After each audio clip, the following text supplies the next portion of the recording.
Assalamualaikum warahmatullahi wabarakatuh. Tuan-tuan, saudara-saudara, ibu-ibu dan bapak-bapak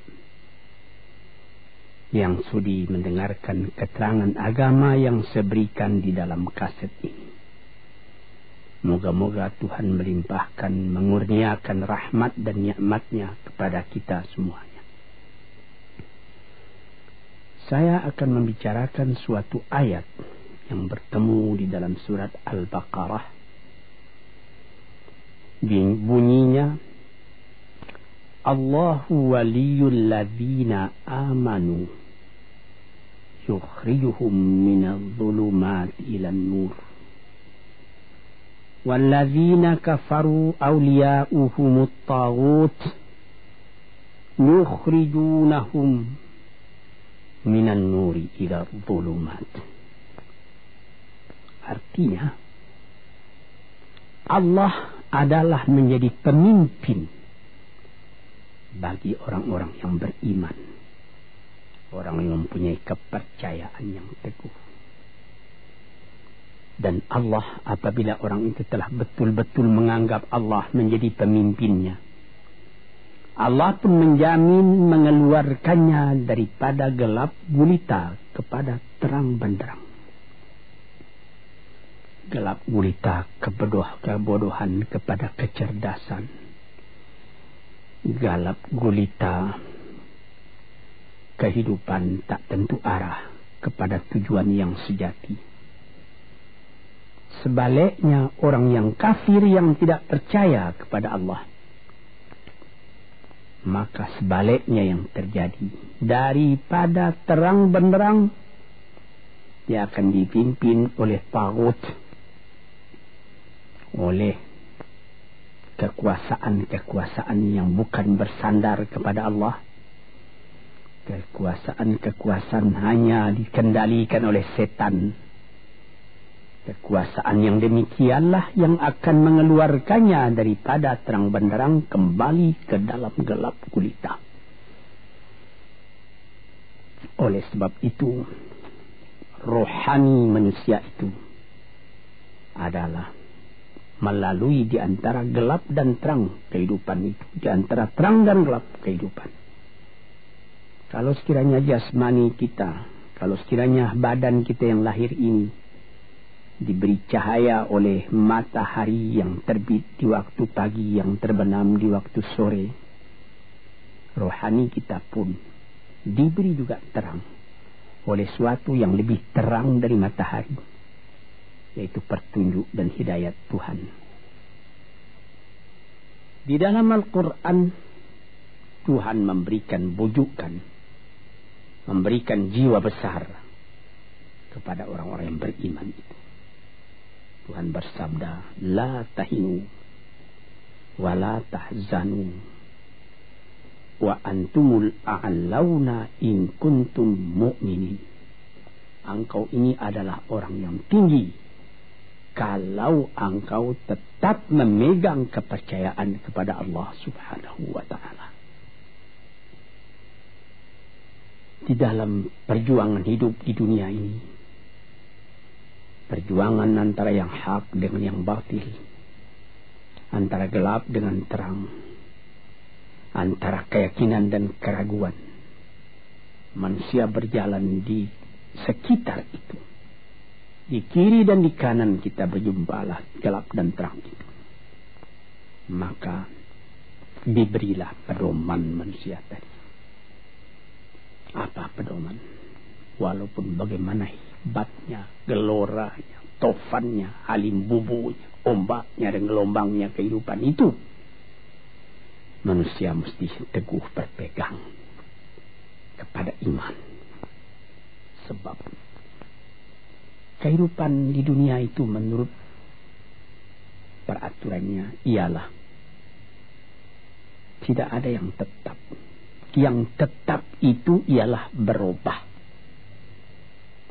Berubah itulah ketetapan yang ada dalam dunia. Panas sangat terik, benar, nanti akan hujan. Hujan sangat lebat, benar, nanti akan panas. Di suatu tempat terjadi hujan yang lebat, berhari-hari timbul banjir. Iya, banjir itu tidak tiap hari, nanti dia kering lagi. Di laut pun demikian pula. Ada pasang naik, tergenang ke atas. Besok pagi air itu sudah kering lagi, surut pasang. Begitulah kehidupan di dunia itu. Itu harus kita yakini supaya kita jangan terombang-ambing dalam kehidupan itu. Kalau kita sudah mulai terombang-ambing, tahu-tahu walaupun bagaimana terangnya hari, gelap timbul dalam jiwa kita sendiri. Walaupun panas terik, kita berhujan. Hujan oleh keringat kita sendiri. Jadi yang penting di sini menjaga hati.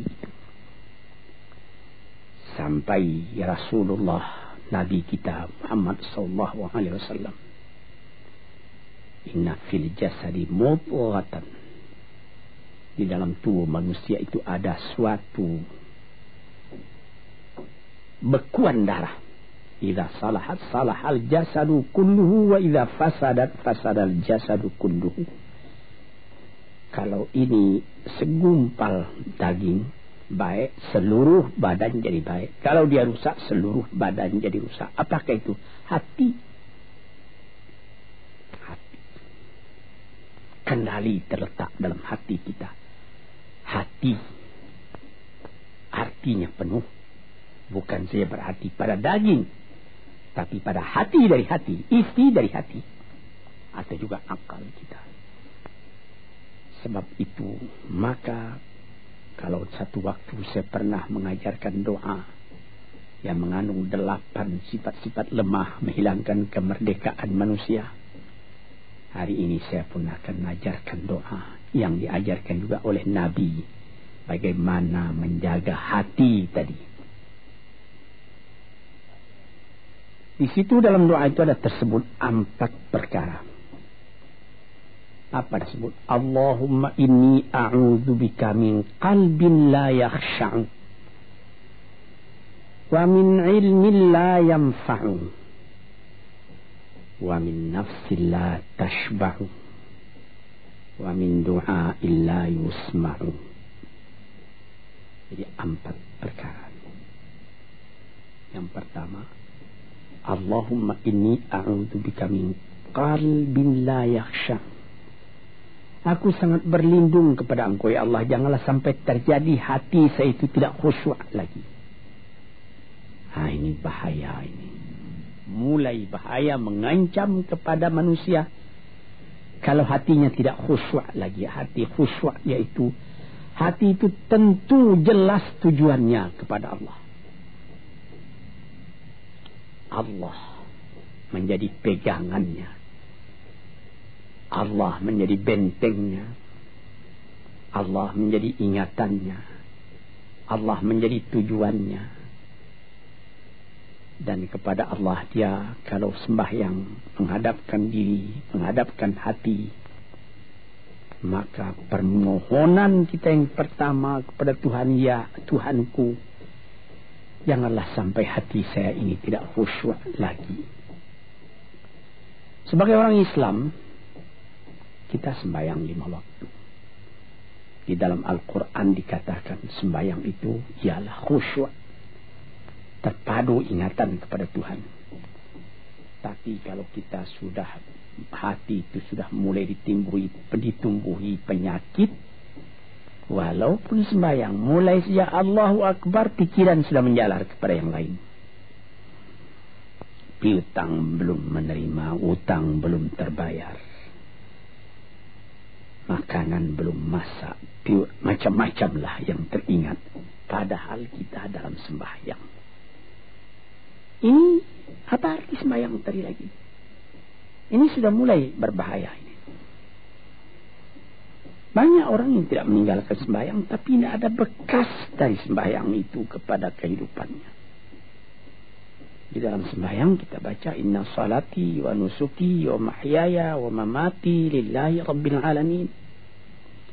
Sesungguhnya sembahyangku dan ibadatku dan hidupku dan matiku sama sekali terserah kepada Allah. Ini dirasakan dalam hati, bukan cuma disebut di dalam mulut. Bagaimana dikatakan, bukan jadi lip and service sebagai seput tangan penggosok-gosok mulut, bukan begitu. Yang dari hati. Kalau sudah dari hati yang khusyuk, ini berbekas kepada kehidupan. Aku tak takut menghadapi segala keadaan dalam hidup, sebab hatiku bertali dengan Tuhan. Dari Tuhan aku datang, kepada Tuhan aku akan kembali. Ini namanya hati yang khusyuk. Tapi kalau sekiranya bacaan tetap fasih, tapi tidak ada lagi dari hati, melainkan rutin saja. Bayang 5 waktu sehari semalam, tapi tidak merubah kepada perangai, tandanya sembahyang tadi tidak khusyuk. Ini yang pertama kita minta kepada Tuhan. Janganlah sampai kita mempunyai hati yang tidak khusyuk, hati yang tidak teringat kepada Allah. Kalau hati tidak ingat lagi kepada Allah, maka segala pekerjaan yang terlarang sudah ringan saja kita mengerjakan. Menipu, berdusta, membujuk orang lain mengerjakan perbuatan yang salah, mencela, memaki, itu karena tidak ingat kepada Allah, cuma ingat kepada diri sendiri saja. Ini yang pertama. Yang kedua dikatakan, wa min ilmin la yanfa', dan aku berlindung kepada Engkau ya Allah daripada ilmu yang tidak memberi manfaat. Padahal disebutkan oleh ahli-ahli, ilmu yang memberi manfaat itu membawa manusia kepada iman. Al-ilmu yad'u ilal iman. Ilmu itu membawa manusia kepada iman. Sekarang sudah ilmu banyak, tapi tidak membawa kepada iman, melainkan membawa kepada celaka. Sudah maju kepandaian orang, ilmu pengetahuan orang, teknologi orang, sains orang, knowledge orang, dan segala macamnya.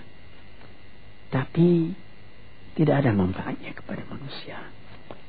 Cuma bahaya karena ilmu tadi yang datang kepada manusia. Sebagaimana ilmu manusia di abad ke-20 yang sangat penting, yaitu tentang tenaga atom. Maka timbullah bom atom, bom hidrogen, nuklir, sehingga manusia diancam sekarang ini oleh bahaya atom itu di mana-mana. Apabila kita lihat di televisi bagaimana mengadakan demonstrasi di Australia, di Jerman Barat, di tempat-tempat yang lain, melihat bagaimana bahaya atom itu kalau terjadi perang dunia yang ketiga. Ya Rabbi ya Karim, bom atom yang jatuh di Hiroshima itu belum ada artinya dibandingkan dengan bom yang sekarang, yang sedang disimpan oleh kerajaan-kerajaan, oleh negara-negara besar untuk menghancurkan. Ini ilmu ini. Tetapi ilmu yang membawa bahaya, bukan saja tidak memberi manfaat, bahkan memberi bahaya. Di sini terasa oleh kita bahwa ilmu yang ada itu pun mesti dikembalikan atau dikendalikan oleh iman. Kalau tidak, maka nyawa manusia ini akan dipandang sebagai sampah saja.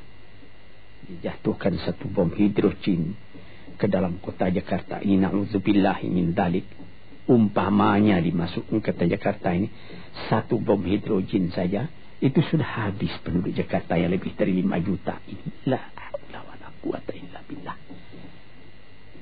Ini diminta kepada Tuhan, ya Allah, majulah ilmu manusia, majulah teknologi manusia, tetapi jangan hendaknya kemajuan itu membawa kepada bahaya. Jangan ilmu pengetahuan itu membawa kepada yang tidak memberi manfaat. Ini doa yang kedua kepada Allah Tuhan sarwa sekalian alam. Yang ketiga disebut lagi, wa min nafsin la tashba'u, dan aku berlindung kepada Allah daripada nafsu, daripada diri, daripada ego, daripada tiap-tiap masing-masing diri ini yang tidak merasa kenyang. Ini juga bahaya besar. Inilah yang menimbulkan penjajahan di dunia. Inilah yang menimbulkan, disebut dalam bahasa Arab, al-ghazwul fikri, penjajahan. Sesudah Perang Dunia Kedua sudah banyak negeri-negeri yang merdeka, tetapi sekarang timbul lagi penjajahan baru. Apa? Penjajahan fikiran.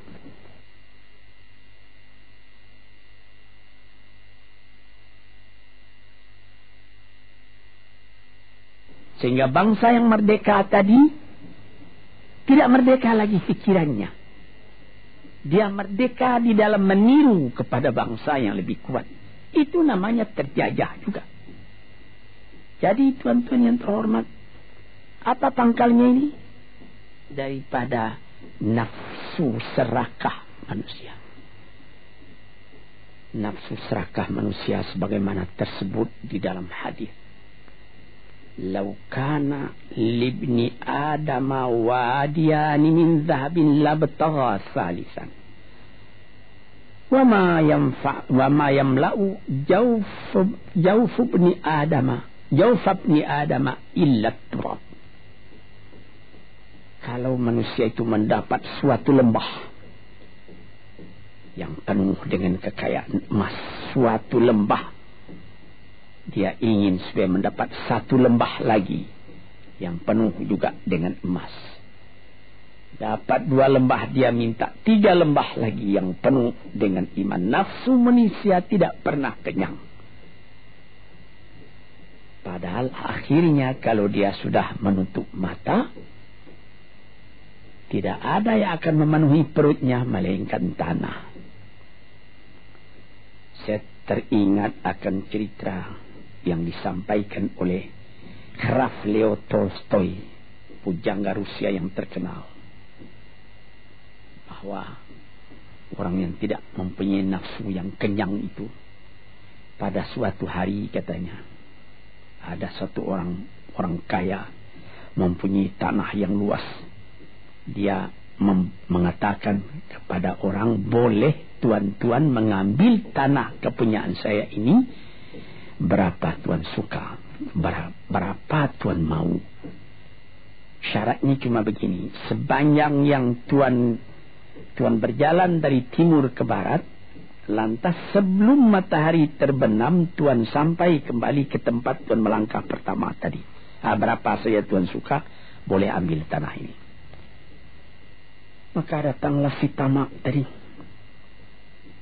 tuan yang punya asli tanah tadi, mengatakan, bawalah bakal, jangan lapar di jalan nanti.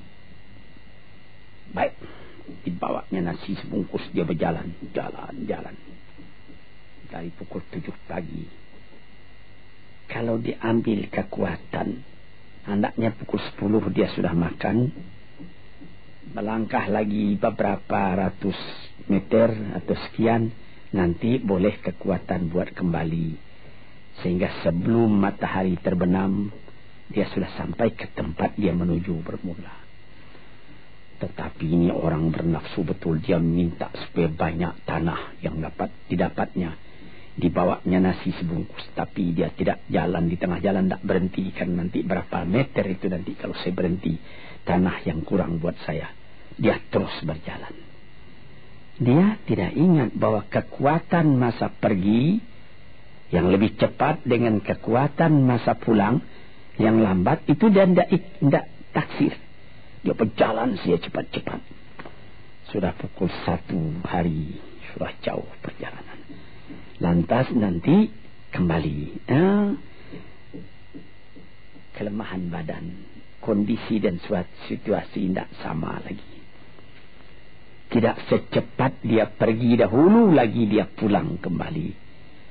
Maka bukan pukul 7 dia sampai, atau pukul 5 sore tadi dia sampai ke tempat dia berjalan bermula. karena dia jalannya sudah lunglai, kaki sudah penat, badan sudah letih. Kira-kira baru pukul 2 dia tidak dapat berjalan lagi karena sudah lapar. Dia coba makan sedikit pun tidak bisa lagi seenak makan yang tadi. Habis makan pun dia berjalan lagi. Pukul 3 dia terhenti. Jauh lagi baru sampai tempat yang pertama.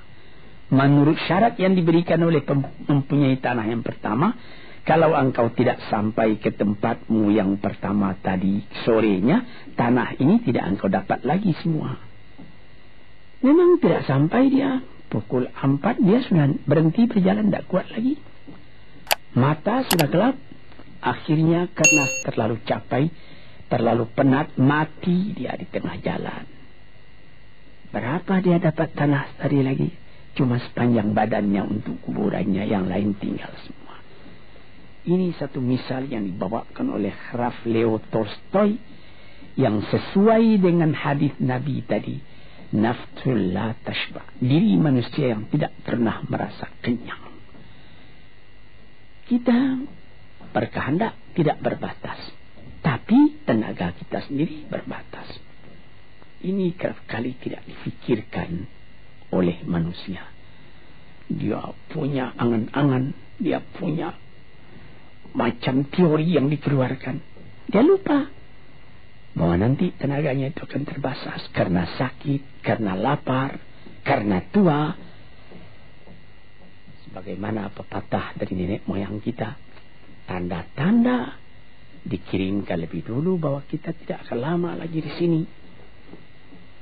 Apa? Rambut, gigi, mata sudah mulai kabur. Uban sudah mulai bertabur. Gigi sudah mulai gugur. Kulit sudah mulai kendur. Kalau mata sudah kabur, uban sudah bertabur, gigi sudah gugur, kulit sudah kendur, sudah 4 perkara. Yang kelima ialah pintu kubur. Nah, ini kerap kali manusia lupa yang demikian. Sebab itu dikatakan, ya Tuhanku, janganlah sampai aku ditumbuhi oleh penyakit nafsu yang tidak mau kenyang-kenyang itu. Nah ini, kemudian itu timbul lagi doa yang keempat. Disebutkan di situ, wa min du'a illa yusma. Ini lebih berbahaya lagi. Ini sudah puncak dari bahaya. Apa artinya? Dan aku berlindung kepada Engkau ya Allah daripada doa yang tidak didengar lagi. La ilaha illallah. Mendoa ya Allah, kasih aku ini, kasih aku kesempatan, tapi tidak didengar lagi. Tuan-tuan, para pendengar kasetku yang tercinta, ada tersebut dalam hadis Nabi, wa malbasuhu haramun wa mashrabuhu haramun wa hudhiya bil haram. Ya Rabb, fa'anna yustajabulah. Ash'asa aghbara. Badan sudah penuh dengan kotoran, penuh debu. Yang mudu ilaihi ila sama, menadahkan tangan keduanya ke langit. Ya Rabbu, ya Tuhanku, tolong aku, ya Allah, bela aku. Padahal yang dimakan haram, yang diminum haram, dibesarkan dengan yang haram. Fana yustajabulah. Dengan jalan apa Allah Ta'ala akan mengabulkan doa itu? Badan kotor menghadap kepada yang bersih, meminta diberi kebersihan. Bagaimana caranya? Tuan-tuan yang terhormat, pernah dalam Quran Tuhan mengatakan, la yanzuru ilaihi wa la yukallimuhum Allah wa la yanzuru ilaihi. Allah tak mau mengajak dia bercakap dan Allah tidak memandang kepada dia. Saya sendiri dengan segala kerendahan hati mengatakan bagaimana beratnya kita bertemu dengan seorang orang besar Lalu dia mengulurkan tangan kepada kita, tapi mata kita tidak dilihatnya. Sengsara rasanya. Bagaimana dengan Tuhan kalau Tuhan tak mau melihat kita? Sebab itu, para pembaca, pendengar kaset yang tercinta, berdoalah kepada Tuhan supaya hati kita selalu terbuka. Jangan sampai kita mempunyai hati yang tidak khusyuk, ilmu yang tidak memberi manfaat, jiwa yang tidak pernah kenyang, dan doa yang tidak didengar. Ya Allah, dengarkan doa kami dan tunjukkan kepada kami jalan yang benar dan beri kami terang dalam kehidupan ini. Yang keempat ialah wa min du'a illa yusma. Dan aku berlindung kepada Engkau ya Allah, jangan sampai doaku tidak terdengar, tidak didengar oleh Tuhan. Sebagaimana kita tahu, doa itu adalah mukhul ibadah, tulang sumsum daripada ibadat kita sendiri kepada Tuhan. Segala perbuatan kita patrikan dengan doa, dengan harapan mudah-mudahan diizinkan oleh Allah, disampaikan maksud kita, macam-macam yang kita minta kepada Tuhan. Tapi kalau doa itu sudah tak diperdulikan lagi oleh Tuhan, apa celaka kita, apa daya kita, apa upaya kita? Di sini kita melihat apa sebab maka doa tidak didengar oleh Tuhan, tidak diperkenankan oleh Tuhan. Tentu saja bukan dari salah Tuhan, melainkan dari salah kita sendiri. Di dalam Al-Quran dikatakan iyyaka na'budu wa iyyaka nasta'in. Al-Fatihah tersebut, kepada Engkaulah kami menyembah ya Allah, dan kepada Engkau kami minta tolong. Tapi dengan tidak sadar, kerap kali kita berbuat terbalik. Iyyaka nasta'in wa iyyaka na'budu, kepada Engkau kami minta tolong, lalu kepada Engkau kami menyembah. Minta tolong dulu baru menyembah. Minta tolong banyak-banyak tapi terima kasih tidak ada. Tentu saja tidak didengar oleh Tuhan. Di dalam satu hadis tersebut, Asy'asa al-ghabbara yamuddu yadayhi ila as-sama'i ya rabbu ya rabbu wa mat'amuhu haramun wa mashrabuhu haramun wa malbasuhu haramun wa ghudhiya bil haram fa anna yustajabulah. Badan sudah kotor, sudah berkerumut, kesusahan, kegelisahan kehidupan terbayang kepada tubuh sendiri. Lalu menadahkan tangan ke langit meminta kepada Allah, ya Tuhanku, ya Tuhanku. Bagaimana Tuhan bisa mengabulkan? Dengan pikiran yang kotor engkau menghadap kepada Tuhan.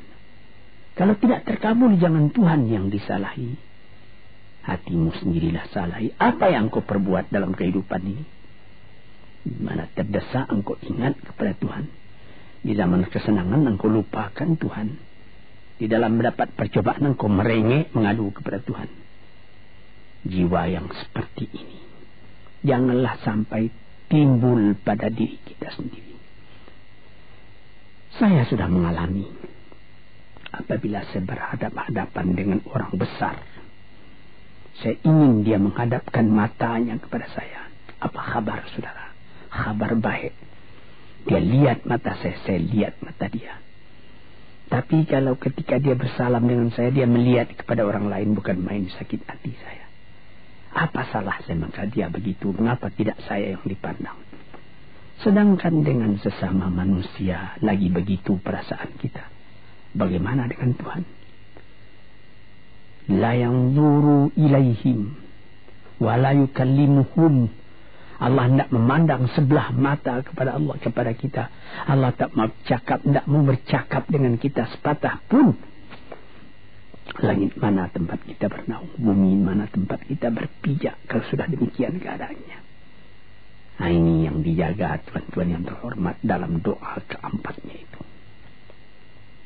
Hati janganlah sampai tidak khusyuk, ilmu janganlah sampai tidak memberi manfaat, nafsu janganlah sampai tidak kenyang, dan doa janganlah sampai tidak didengar. Saudara-saudara, moga-moga Allah memberikan kepada kita hati yang terang. Sebagaimana ayat yang mula-mula saya sebut tadi, Allahu waliyul ladzina amanu yukhrijuhum minadh dhulumati ilan nur. Allah lah jadi pemimpin bagi orang yang beriman, sehingga dari gelap gulita dibawa dia oleh Tuhan kepada terang benderang. Walladzina kafaru, tetapi orang-orang yang sudah tidak ada kepercayaannya kepada Tuhan, auliya'uhumut taghut, yang menjadi pemimpinnya bukan Tuhan tapi setan. Dia akan membawa orang itu daripada terang benderang ke dalam gelap gulita. Kita jadi meraba-raba dalam gelap kehidupan. Dalam meraba-raba itu masih ragu entah kemana akan pergi. Maut pun datang. Gelap selalu. Di dunia gelap, di akhirat pun gelap. Na'udzubillahi min dzalik. Hadirin yang terhormat, para peminat kaset ini, moga-moga semuanya ini menjadi kenang-kenangan kepada Tuhan di dalam perjalanan yang jauh, di dalam keistirahatan hidup, sehingga mendapat ketetapan hati dan tumakninah. Assalamualaikum warahmatullahi wabarakatuh.